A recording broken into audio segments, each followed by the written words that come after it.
I'm Todd Bookspan, and welcome to your neighborhood real estate show. The hyperlocal real estate show where real estate professionals talk about the neighborhood you live in or the neighborhood you want to live in.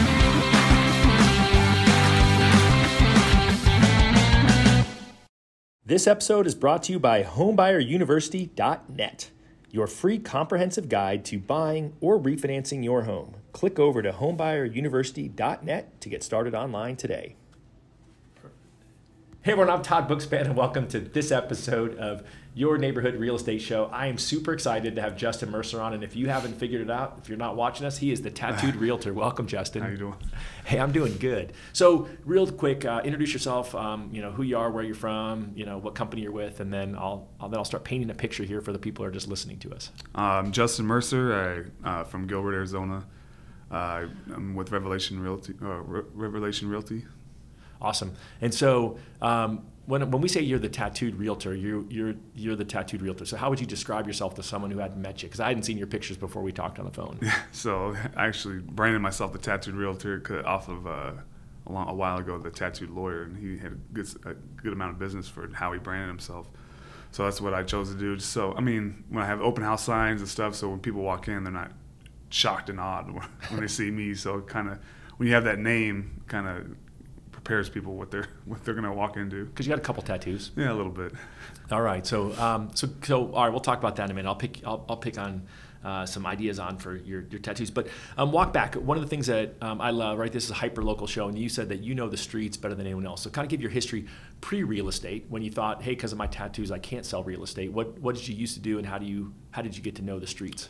So last 15 years ago, I was a teacher. So I taught for 2 years. And what'd you teach? PE. PE. Yeah, so I did that for 2 years in Arizona. I was living paycheck to paycheck, and I wanted to start a family eventually. So I went to where I can make some more money. So I worked with Pepsi, Frito-Lay. They own Pepsi owns Frito-Lay. So I've been there for the last 13 years. So I literally delivered to every single corner of any street in Arizona within like Maricopa County, or like going out to like Florence and Casa Grande. So you know the valley. Every single street, like you name a street, I'll tell you exactly what restaurant's on the corner. Well, and I grew up racing bikes, and so I had the same view. I just had this view of the city that other people didn't have, and I feel like that benefited me for the areas I went. But you went everywhere. Yeah, it's crazy. Like as people will message me like, hey, and this street. Oh yeah, you know exactly where you're at. And yeah, there's just Circle crazy. K right there. Yeah, because I'm in Gilbert and they live in Sun City, and they just don't think I'll know what's out there, and I tell them exactly where they're at. So you're kind of the opposite of the normal folks we have on here who are super hyper local, focusing on one area, because you really have this in-depth knowledge. Yeah. Well, I know Chandler and Gilbert like the back of my hand. Like I'm very in tune with Chandler and Gilbert because that's my area I live in, and I'm there every day. I'm going around somewhere, but I do know the entire valley. I will go anywhere. So. And so you said you had gone to real estate school before, but you were just nervous about getting in because you didn't think people would want to do business with someone with tattoos. Yeah, so my kid's mom, she's actually a recruiter for a real estate team. And I've always wanted to do it. And one day I just asked her, I said, hey, talk to your bosses, or just what are the chances of me getting hired on somewhere? Because I don't know how the process worked. So I was like, what are the chances of me getting hired on somewhere? So she had talked to a couple people, and I told her I had my business plan a long time ago. And I wasn't even in the game. So she had talked to them and said what I wanted to do, and they were just on board. So I literally signed up to school the next day. When she told me that, they were like, oh, I think it's a great idea. I literally signed up to school and went that night. That's awesome. Never stopped. That's awesome. Went straight through. And so because of the tattoos, kind of walk through your story, because, people who don't know who you are, you've been on the news, featured on the news. You said you go places now and people are like, hey, Tattooed Realtor. Yeah, I got a lot of exposure. And so like when I bought my second home in Gilbert, I went to an open house because I was looking for a house, and for a good price range, where Gilbert, you're in the $300 to $400 price range, you get a certain clientele. And I'd walk in, and I got completely ignored by the two agents that were there. Like they just let me walk to the house by myself. Wow. And then my agent came and met me, blonde hair, blue eyes, pretty girl. They went straight to her. And she was like, oh, I'm meeting him who you've been ignoring for the past 10 minutes. And then that's when they came up to me with the smiles. Oh, hey, how's it going? I'm just like, yeah, you didn't say anything. You just walked in. So I just one day was like, dude, I know I should do this. Like I've always wanted to do it. So why aren't I taking the steps? Because I was always afraid of the way I looked. But then I was like, there's people like me out there that would rather work with somebody like me than the same old suit and tie, fake smile. Or it's not like that. It's everybody, but there's some people that might feel more comfortable. Right. And so you just said when you're having an open house, you've got signs up that say Tattooed Realtor. So you're not, you want to make sure people are prepared. Yeah, I don't know fun. that they need to be. Yeah, I have my car. I have my own signs. When you walk in, my sign-in pen is a tattoo machine. Oh, that's awesome. I have fake sleeves, like spandex sleeves. So the kids, they come in there to put the whole arms tattooed on a latex sleeve. There you go. So they can kind of feel so like yeah, just part of you. my brand me. Yeah. And so, all right. So talk about that tattoos. Like I don't know the right way to ask it. How many tattoos do you have? Just one big one. Just one big one. It's all connected. Just one big one. How many hours of tattoos is that? I honestly wouldn't even guess. People ask. That's one of the number one questions: is how much have you spent?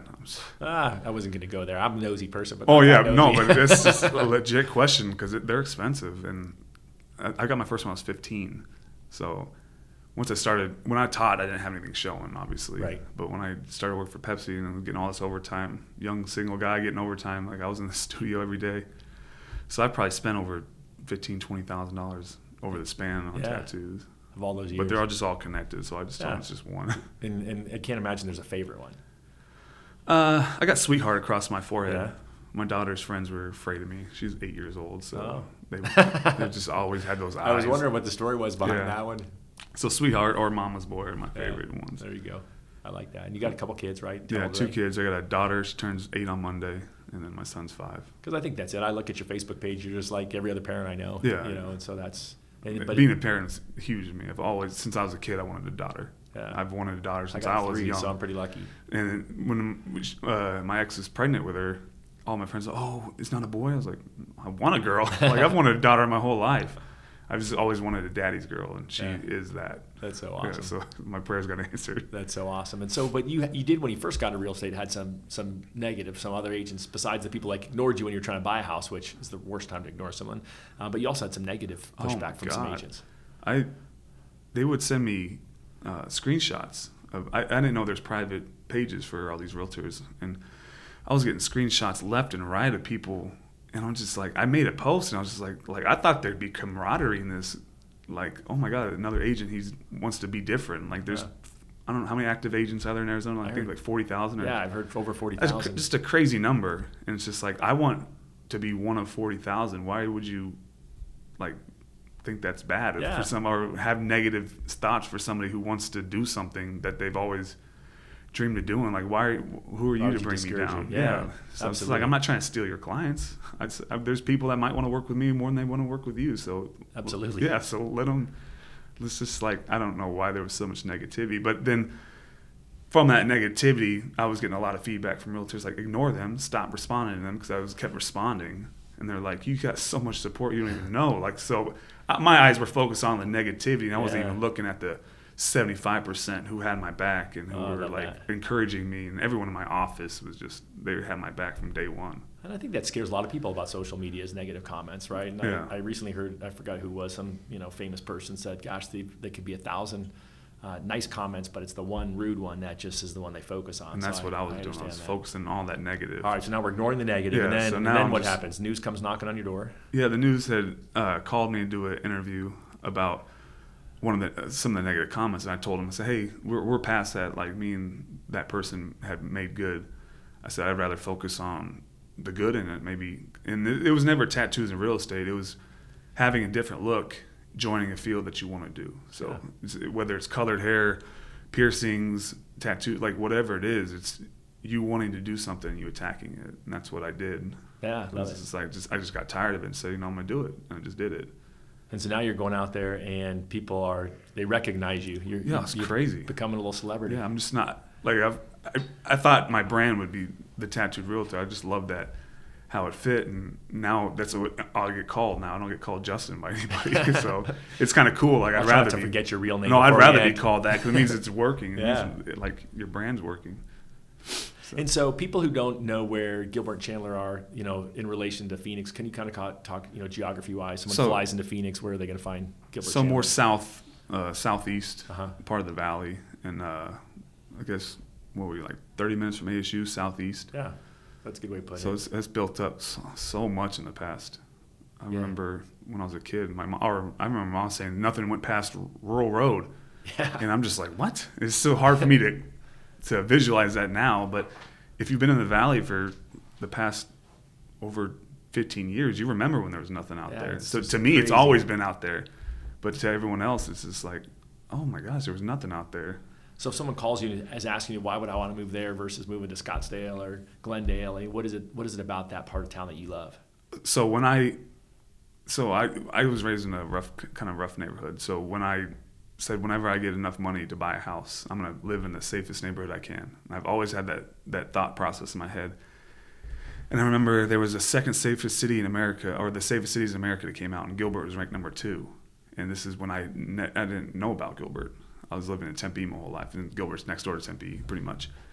But I was like, that's where I want to live. And when I searched for my first house, it looked in Chandler, Gilbert, and found one in the very north part of Gilbert. And since the day I moved in, I was just like, I will never leave Gilbert. Just like the feel of downtown, the neighborhood, like everyone's friendly, and I felt safe. And that's something that's big to me, is that my kids feel safe and they get raised in a good community.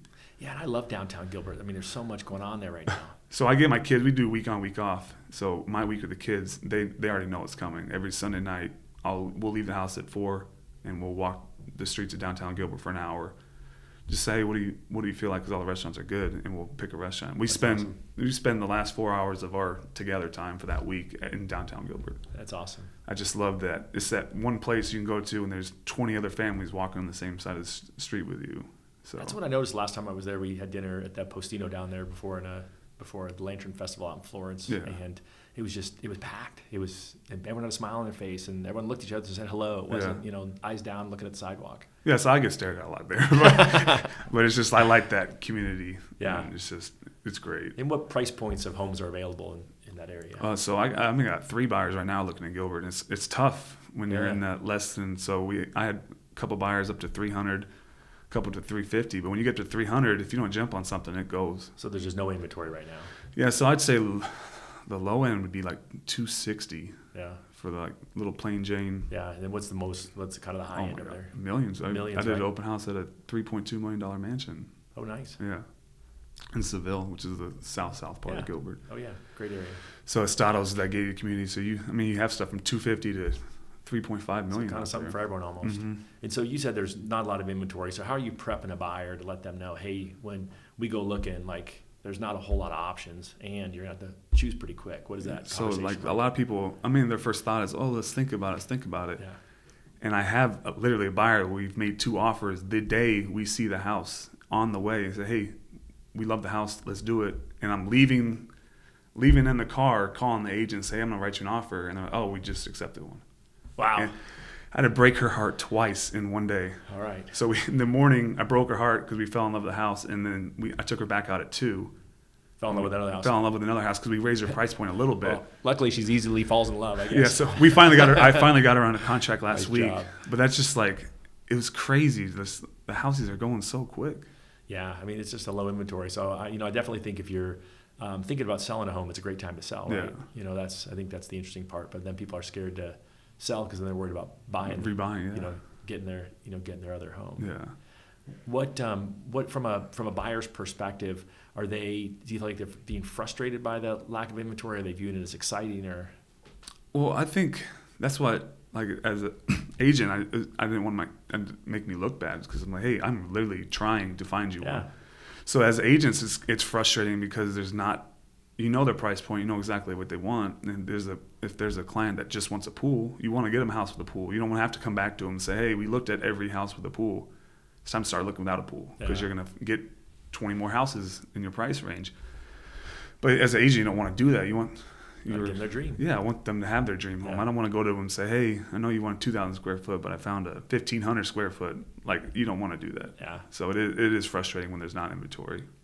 Yeah, I think it's been interesting because we've been prepping people for, making sure that they're really ready to go, fully pre-underwritten, pre-qualified.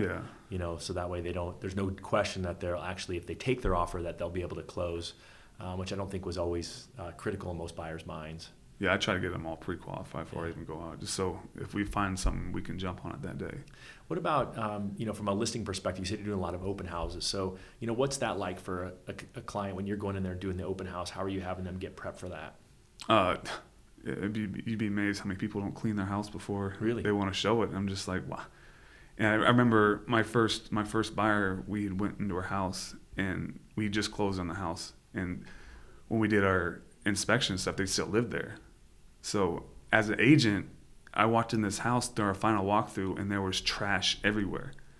Backyard, front yard, inside the house. And I'm just like, are you like, how do you do that as an agent? You don't prep people to, like, these are, someone's moving in your house, someone's buying your house. You have to get it moving ready. So I had to actually call them and say, hey, we're not going to sign unless this place gets cleaned up. Clean it up. How frustrating. Yeah, but like open house is the same thing. It's like people don't, you got to kind of get that thought, like they don't know what we know. Right. From showing houses over the years. So I tell them, hey, we need to make sure all the light bulbs work. Like, because little things like light bulbs are a big thing. Well, yeah. So you want your house to be bright, all the windows open, lights, and little things like holes in the wall that you can go get a patch and fix, so somebody else doesn't have to look at that as an eyesore.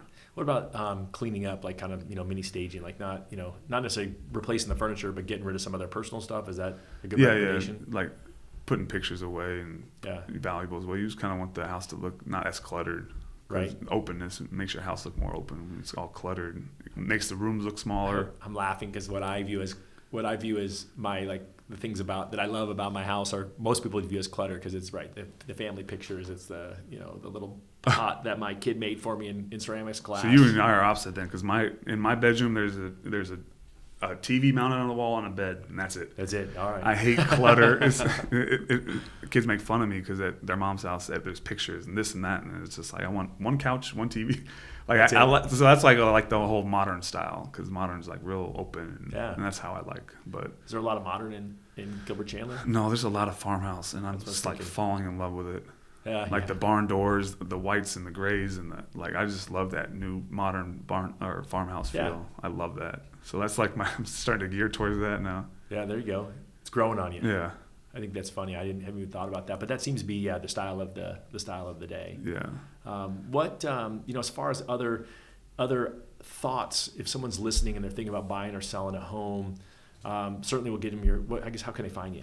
So Instagram, Facebook's full. I don't know they have a cap on Facebook. You got your 5,000 friends. You got to start firing friends. That's there's like 7,000 in my request that I can't go through. So I got to start doing that business page on Facebook. Yeah. But I do a lot of Instagram. So Tattooed.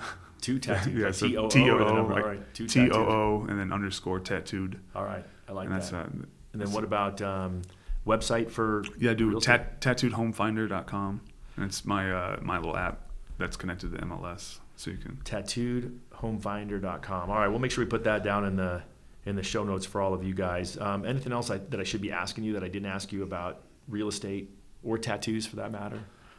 Anything else you want to say to the aspiring person who thinks they can't do it because of what they've done or how they look? It sounds so corny, like it's so cliche, but honestly, just if you have your mindset on doing something, I always tell people just do it, because like you're gonna kick yourself. It's better to do something and fail than it is to sit back and just regret not doing it. Yeah. Because if I came into real estate and it's something I always want to do and I failed miserably, my kids will never fail doing something they want, because I'm gonna teach them here's why I failed. I love so that. Do it regardless, because the most that's gonna happen, the worst that's gonna happen is you're gonna fail, but then you have something to teach someone else how to succeed. So all right, I think that's the perfect way to end the show. That's Justin Mercer, the tattooed real estate agent. No, the tattooed realtor. Yeah. Man, I didn't want to screw that one up. The tattooed realtor. You're watching Your Neighborhood Real Estate Show. I'm Todd Bookspan. We'll see you on the next episode. This episode is brought to you by homebuyeruniversity.net, your free comprehensive guide to buying or refinancing your home. Click over to homebuyeruniversity.net to get started online today.